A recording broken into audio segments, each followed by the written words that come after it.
Karen, how are you this morning? Oh, I'm fine, Mrs. Snelling. How are you today? Oh, this is terrible. I never thought it would come to this. Dick, on the cover of the National Retirer. The National Retirer. Inquiring minds want to know. And now the real Fiberman story can be told. But first, this message of great importance. Now, you can take the Dick Snelling Speed Lecturing Course in the privacy of your own home. Like the master himself, Richard K. Snelling, you can learn the secrets of succinct diatribes on learned issues such as neural networks and virtual reality. In this amazing course, you'll learn how to condense 7 hours of abstract concepts into a mere 10 minutes. You'll learn how to create simple, easy-to-follow slides that instantly summarize decades of telecommunications research. And there's more. You'll learn how to use a slide changer and a pointer. Impossible as it may seem, you'll also learn how to appear discerning and astute by tossing out terms such as resonate, SME, and self-healing. And the best part is, you can learn the secrets of the 10-minute lecture in your spare time by simply committing to memory these easy-to-follow cross-index manuals, each handsomely bound in genuine simulated vinyl. For a course of this depth and magnitude, you'd expect to pay thousands of dollars. But for a limited time only, it can be all yours for only $9.99.99, plus shipping and handling. But wait, there's more. While supplies last, we'll include absolutely free 16 carousel trays of nearly new slides. Imagine! And for the first 3,000 to grab this once-in-a-lifetime offer, we'll throw in an autographed Dick Snelling slide changer. Plus, this limited edition t-shirt that is guaranteed to impress your friends and business colleagues. Be the first in your department to master the Dick Snelling Speed Lecturing Course. Just send your check for $9.99.99 plus $125 for postage and handling to Visionary, Post Office Box 268, Doraville, Georgia, or call 1-800-555-FAST. That's 1-800-555-FAST, and charge it to your Southern Bell calling card. You too can hold audiences spellbound while imparting information in easy-to-follow terms. Order your Dick Snelling Speed Lecturing Course today. Operators are standing by. This is unreal.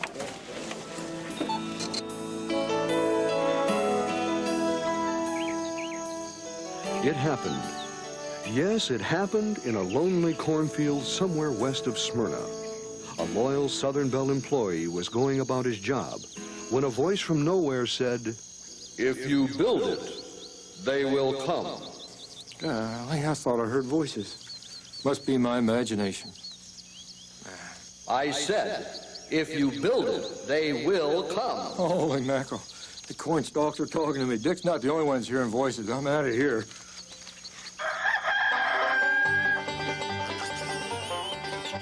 Hey, John. Yeah, Bill, what is it? You know, I feel like I'm sort of responsible for this whole thing we're in here. How's that? How'd you do that? Well, I hired Dick Snelling, and I almost didn't give him a job because I didn't think he'd stay with the company very long. Well, he didn't. He only stayed 35 years. Well, I just plain made a mistake, that's all. Sometimes you can't win them all. Right. Hey, Charlie. Yeah. I hear Dick eats breakfast every morning at the Waffle House. Yeah, but the waitresses down there are getting tired of him giving them the same tip every day. The same tip? Yep. Takes a paper napkin and writes on there, "Here's a great tip. Buy BellSouth stock." Hey. You're supposed to laugh. Y'all supposed to laugh. Oh, I'm supposed to laugh? But I'm not supposed to laugh. Am I supposed to laugh at my own joke? Well, that wasn't so funny. Hey, Don. What's up, Bill? I hear that Dick Snelling's new company car was stolen in the car wash before he ever got to drive that perk. Boy, that's what I call a clean getaway. Hey, Charlie. Yeah, Bill. You worked with Dick a long time. Do you happen to know what his favorite number was? Oh, yes, sir. 56,000. Why was it 56,000? Well, 56,000 could be the bit rate into every home in the world or the number of slides he wanted on his next presentation. Now, that was really funny. Ha, ha. Hey, Charlie. I'm about tired of hollering at you, Charlie. Bill, is it true that you're the one Dick went to get the money to build his fiber optic network? That's right. What in the world did he do to convince you to spend that much money? He threatened to keep showing me slides with acronyms until I gave in. You know, there's just so much a man can take. Wow. You're always sort of slow in responding to my witticism. You know, it seems to me that there's something wrong here. What's that, Bill? Well, here we are trying to honor Dick Snelling for being outstanding in his field, and he certainly is. But we're the ones that are outstanding in the field. Come on in the field.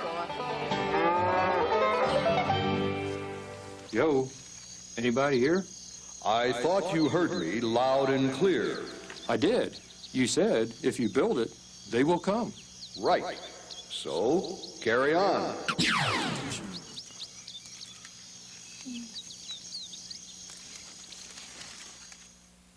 The new international language is Esperanto? Ha, guess again. It's Technobabble.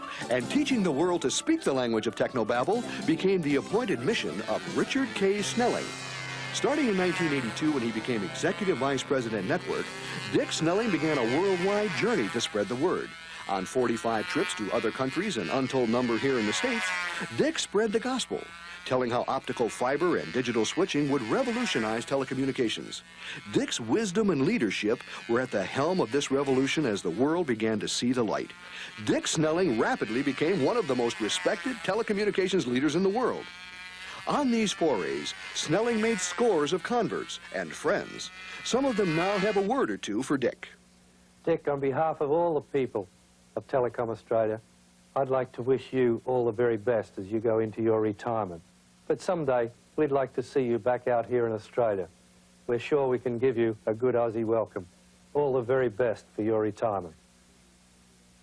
May I take this opportunity to thank you for your friendship and many favors to me, especially your support to establish worldwide Sonnet standard and broaden ISDN.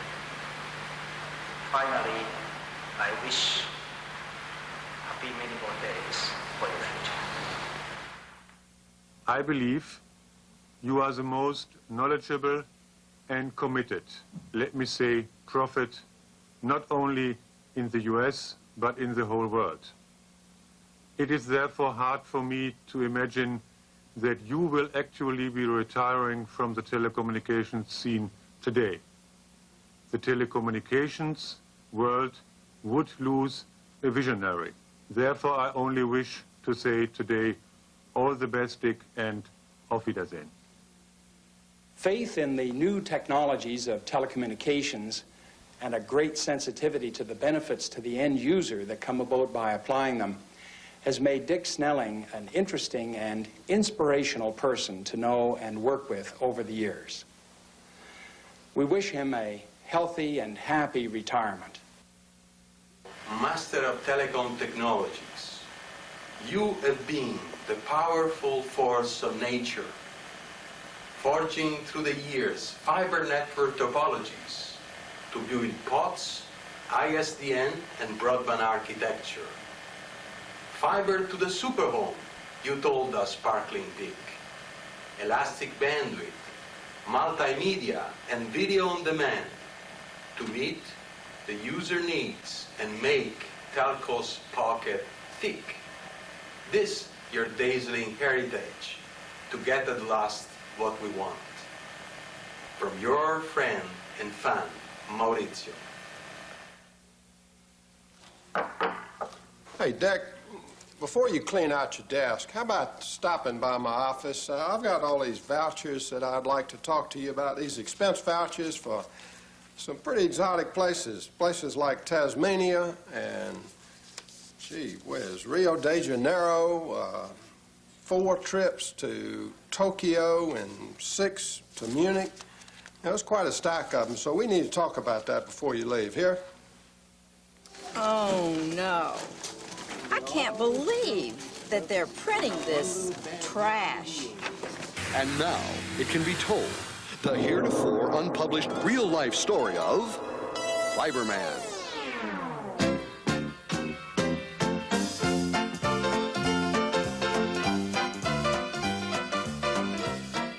During his early years, Fiberman was known as mild-mannered Dick Snelling, youngest of 4 boys.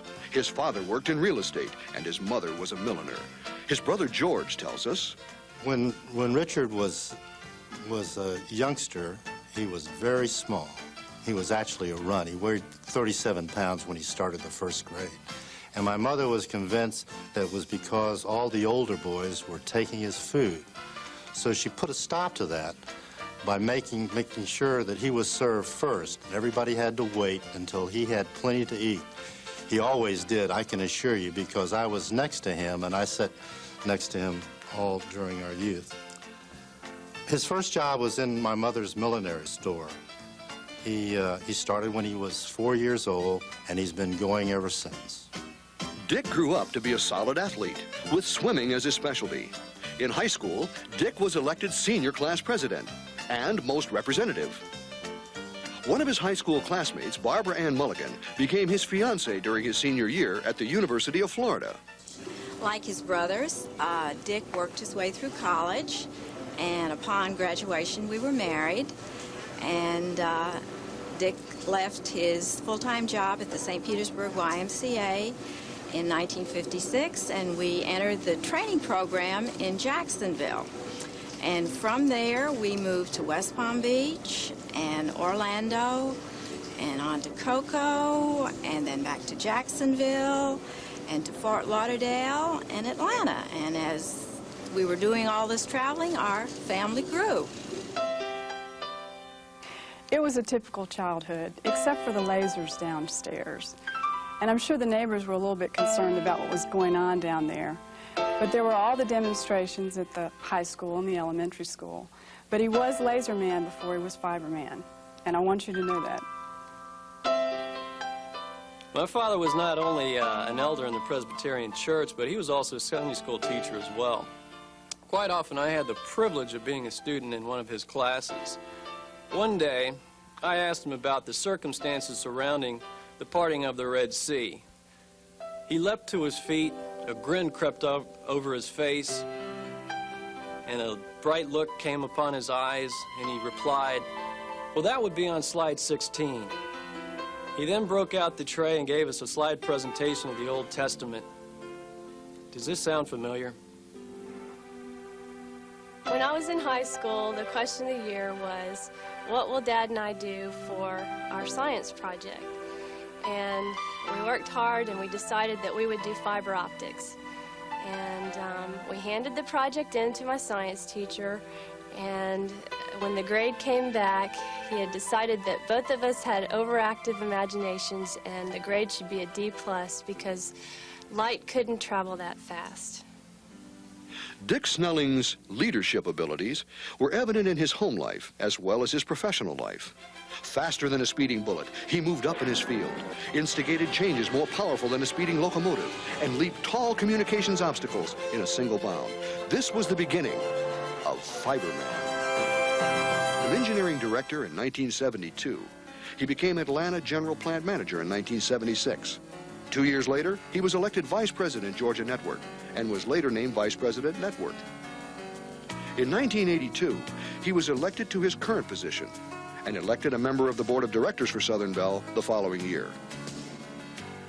Dick Snelling has received numerous awards over the years because of his significant contributions to the telecommunications industry.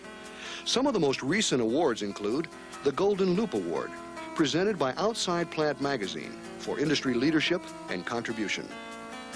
The R.K. Snelling Award is presented by the Florida Telephone Association.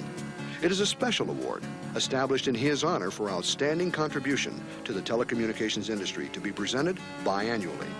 The IEEE Award for special recognition for contributions to the telecommunications industry, presented by John Mayo. And the Georgia Engineering Foundation's Medal of Honor Award, which is periodically presented to an eminent engineer who has excelled in his profession.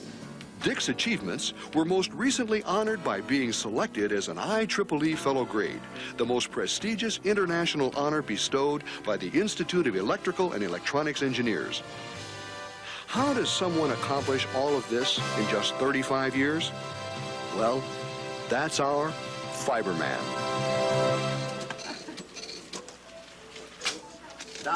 Like it says on the cover, inquiring minds want to know.